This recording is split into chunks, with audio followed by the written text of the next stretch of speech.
Masquerade Seymour Zimbabwe, welcome to our channel. Zim Confessions and Deep Secrets. Kana keep tankago kuya paneno channel. Please don't forget to subscribe. Kana shungagaroka subscriber. Don't forget to comment and share this video. Nasi bure Zimbabwe takuigira inyaya.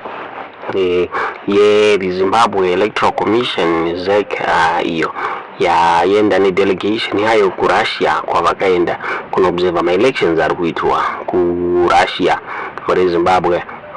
This list iri kutungamirirwa iri kulidwa na the Zimbabwe Electoral. This delegation iri kutungamirirwa na the Zimbabwe Electoral Commission chairperson wa Justice Priscilla Chigumba. Zvakare on this list pana Zanu-PF provincial chairman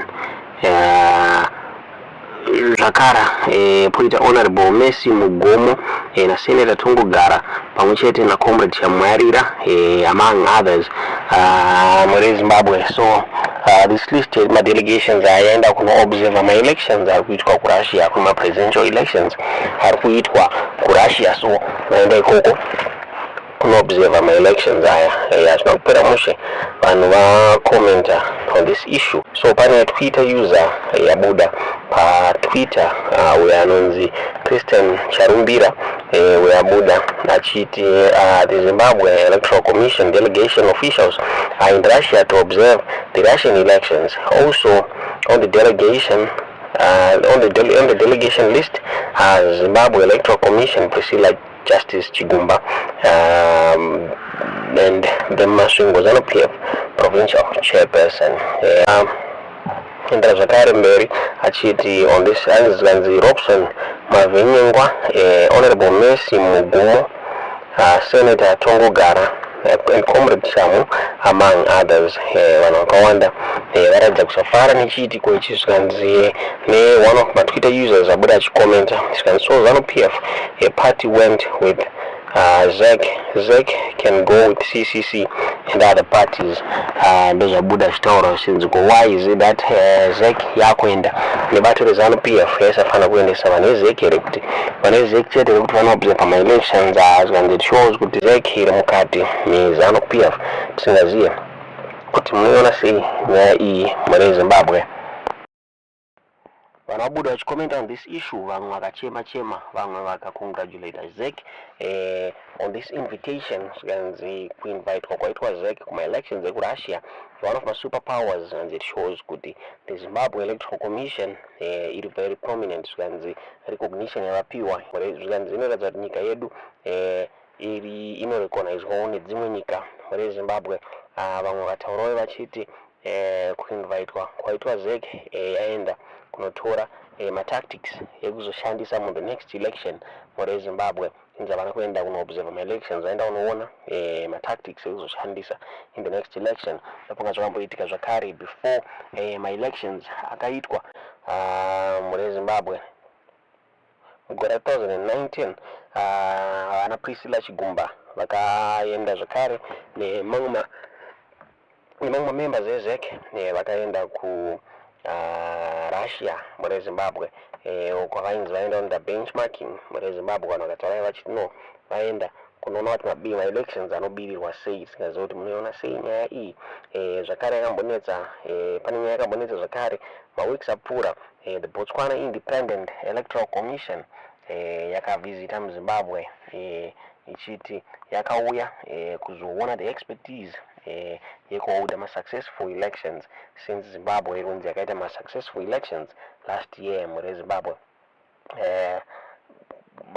The Zimbabwe Electoral Commission Chief Elections Officer vakabuda vachiti the benchmarking visit was an endorsement on Zimbabwe's electoral process. Vakabuda vachiti ZEC will also illustrate publicity activities such as its radio programs, use of social media platforms and the website, as well as rebranding initiatives to visitors muri Zimbabwe. Despite aspersions cast by some election observers on Zimbabwe elections, the visit by the Botswana Electoral Commission by the Botswana Electoral Commission an endorsement of professionalism characteristic of ZEC's electoral management, especially in the conduct of credible elections. Ndozvakabuda zvitauro chairperson, the chief election officer where Zek More Zimbabwe Mshire Mikunge, the Botswana Independent Electoral Commission yakavhizita muno muZimbabwe muri Zimbabwe, so tisingaziye kuti zvakamira sei, vachapa ripoti yakamira sei vana Priscilla Chigumba ku Russia kwavari uko muri Zimbabwe, asi ndo developments atata kuigirai kuti ZEC yainvitwa for kuti ino-observe ma-elections ku Russia muri Zimbabwe, and vaescotwa nesome members ve-Zanu-PF, zvinova zvachiita kuti vanhu vazhinji vacheme vachiti why Zanu-PF include this observer mission delegation muri Zimbabwe. Tisingazoti munoona sei nyaya iyi, tiudzwe zvamukufunga pamusoro penyaya iyi mu-comment section. Kutaura kunoko ma-elections ku Russia ari kunzi anga achifamba zvakanaka. Kugumisira nhasi pari kunzi some polling stations vanhu vatanga kuprotesta muri Zimbabwe. Pari kunzi pane an opposition leader uyo akaurayiwa, saka hanzi the people were protesting muzvara nhasi pamamwe polling stations, zvichinzi they were trying to spoil win yaPutin muri Zimbabwe, because kunzi hapana mwe ari contesta naPutin ari prominent, so Putin are likely to win my elections as automatic pins, but as Hazvina Kupera there are some people who protest kuuraiwa kwakaitwa an opposition leader muri Zimbabwe zvinozokonzeresa kuti my elections asaendera mberi. Ndapfuka pana mavideos apostwa pasocial media vamwe vanhu vachipisa maballot papers nemaballot boxes muri Zimbabwe, chinozogona kuita an effect pawin yaPutin muri Zimbabwe, zvinogona kuitwa Iran muri Zimbabwe, because Hazvina Kupera people are protesting around pane long queues ari kuitika panze ma-polling stations achishamisa vanhu vazhinji muri Zimbabwe. Zviri kunzi ma-elections aya anga aitwa zviri peaceful until today, hanzi ndo patanga ma-protest aya. Tinazoti munoona sei nyaya iyi, tiudzwe zvamuri kufunga pamusoro penyaya iyi mu-comment section.